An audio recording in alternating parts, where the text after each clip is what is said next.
One thing I thought we could talk about, because you definitely have some inside info here, Benita, is obviously for this final, I'm just going to guess, just intuiting here, you were probably mad biased and wanted Evil Geniuses to win, because if people don't know, the coach of Evil Geniuses, Potter, is obviously the long-time former teammate of Benita's here back in CSGO. And one thing people won't know is this, Benita. I've obviously hired her for like Flashpoint, where we did CSGO stuff and she was an analyst, but as an analyst, right, she is a teddy bear. She's like really like cuddly, like nice personality. She's very rarely ever being brutal or savage, but I've heard as a player, she's one of the most like competitive out there, and she was like the trash talk and everything. What would you say to that side? What is the other side of Potter? Because I think people are going to imagine she's like the analyst side as the coach, but I'm guessing she isn't.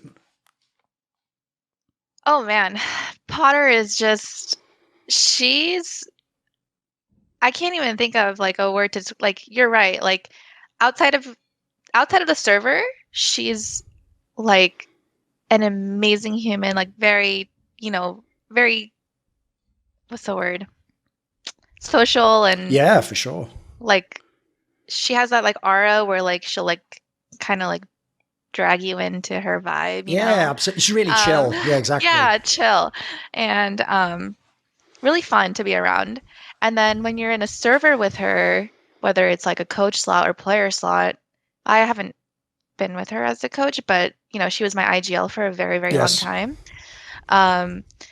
She has like this switch where it's like her competitive drive is like through the roof. Like she projects being like one of the best or very confident in like her ability.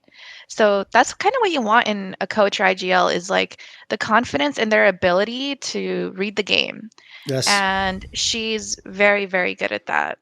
And yeah, I think with EG that like I think she's like the kind of like the perfect fit in EG, because they have Ethan, which is the only experienced player, and then they have Potter, who's very well-rounded in experience, whether it's IGL player, in female player, in co-ed, analyst, on the desk.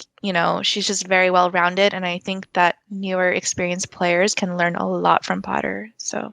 Because, by the way, that thing I alluded to there, if people don't know, like I obviously know her in person as well, but she's the sort of person where, especially like off camera, if she was talking about like, the other female players, she's savage. She'd be like talking about how she's going to cut their heads off and fucking smash them all. They're all trash. Like, I love it though. She's got a fiery personality. It's just in the right setting, as you say.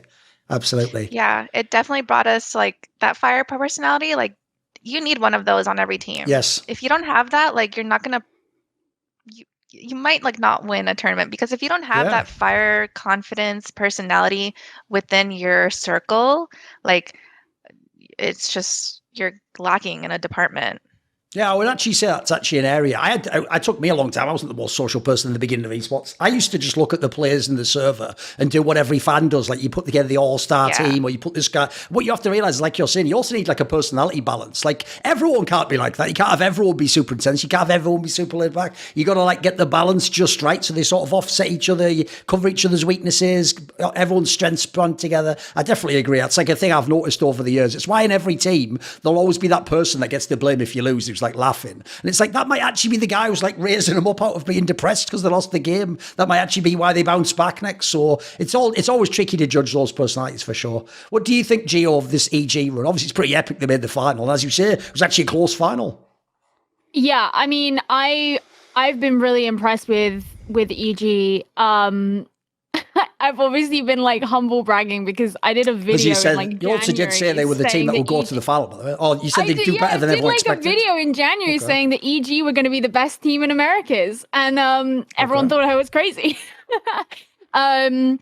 So yeah, I've been really impressed with them. I've just enjoyed their story a lot, and it's also just crazy because obviously everybody talks about Demon One coming in and changing things, and we spoke a bit last week about some of the ways that did have an effect. I think one of the big things that I pointed out was specifically the roles that Demon One plays allows EG to have a lot more flexibility on roles in a way that other teams don't, because of the specific roles that there's flexibility in.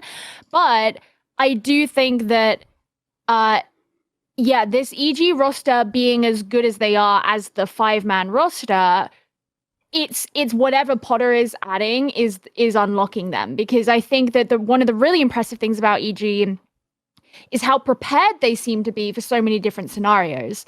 Now, obviously, if you're a coach, you can't just come up with an infinite permutation of scenarios and teach your players every single strict thing they have to do. If this happens, if this happens, if this happens. But what you can do, or at least attempt to do, is teach them how to think for themselves about those things, right? And you'll have your set plays and you'll have certain things that you've specifically planned, but it's about how to unlock them so that when they're in the server and you're not there to talk to them outside of your tag timeouts, like, they can figure those things out. And I think that when you see a coach who's managed to get that with their players so well, that's what's really impressive to me, especially just when you consider that EG have been a developing project over quite some time. Oh, for sure. And it just seems to be that these 6 people, the 5 main, the 5-man main roster, and then Potter, have some like real good way of communicating with one another and understanding one another so that they can do something like this. And wasn't this team when it was formed, Gio? I think people actually flamed the roster, right? Because it was some like as Benita said, it's only really Ethan's like a big name. Some of the others were more like small names, and people thought if you're going to get the VCT spot, you should go mega and get like Ye and stuff like that, right? Yeah, when the partnership team was formed, so a lot of people kind of like were skeptical about the fact that EG wanted a 10-man roster anyway, because they were like, well, what the fuck's happening here? Yes. Because, how are you gonna, who are you gonna settle on? Like, that was right. They kept the old players and then they added a bunch as well, didn't they? Right? Yeah, and they made the 10-man. Yeah, yes. It was as far as I remember, it was the only roster that all 5 players from the previous roster were kept on. Ah, right. Okay. But yeah, then they picked up a bunch of people, and yeah, like you say, Ethan's the only one who really had a ton of experience, and people knew that they were kind of doing open tryouts and stuff like that, and they were like, what is going on here? Like, why Optic lost their spot for this shit? You know what I mean? And yeah, I think that in the wrong hands, under the wrong coach, under the wrong kind of development system, that absolutely could have been a strategy that would have fallen on its face. There's no guarantee that was ever going to work. It was definitely a risk. But EG have had Potter on the roster for like 2 years now, and so they clearly very much trust her, and that trust has paid off.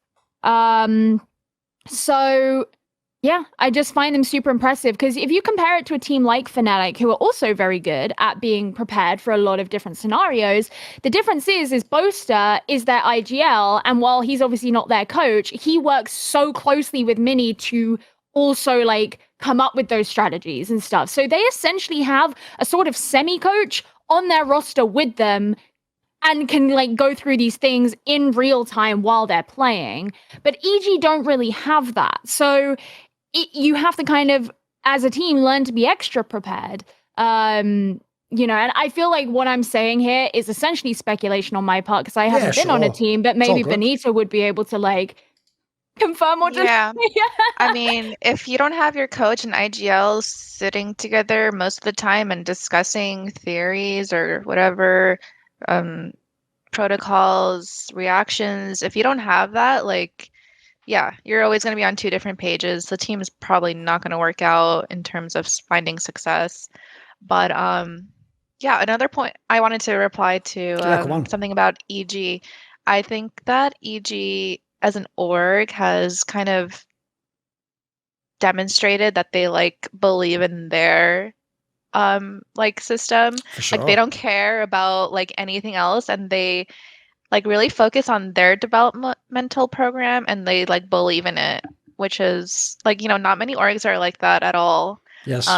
Many orgs like lean towards like, oh no, like success here, making a change right away, or they like, drop 1 player, 2 player, whatever it is. So I think EG is unique in a way. Yeah, I would just say on that topic, if people don't know, obviously going beyond even just Valorant, where they did this approach, like we're saying with the 10-man roster and keeping the old players that maybe hadn't performed that well. Yeah. They've done the same in all the games. Like obviously in League of Legends, they had those 2 players who were like the young rookies who were winning the championship. In CSGO, look, the results haven't been good, but you can't deny they did try having 3 different teams, and they were all NA talents, and they've even gone to an NA lineup again. So they're certainly committed to the idea of like fostering NA talent or growing their own players. Whereas if people don't know, they definitely have the money. I mean, you saw in the Counter-Strike off-season, they could have had big names. They could have had players where they can pay people $25K a month. They have the big bucks. So it's definitely a different approach. I'll give you that. It's definitely a different theme. By the way, obviously the most famous player in terms, as you say, Benita, is Ethan, who used to be like a top like entry type player in CSGO. He was in like the semis of majors and stuff. What do you think of him in Valorant? I think you need people like that in Valorant, like people who, I guess I'm kind of talking about myself too, but like the experienced older. Okay. I just think you need it because Valorant's too like new of a game. A lot of people just don't have that experience, and it's very, very like underestimated in Valorant. But I think it makes a really big impact. But yeah, while I was on the desk during VCT, we made like this analogy that there's like Jenga, and you know, if you pull the piece out and it's Ethan's name, like Jenga being EG, it's over. Right. Yeah. I see. So. It's the key piece holding it all up. Okay. Yeah. See more cool, funny, interesting clips based on topics from my content? Well, subscribe to this channel then, or, you know, be a pleb and don't.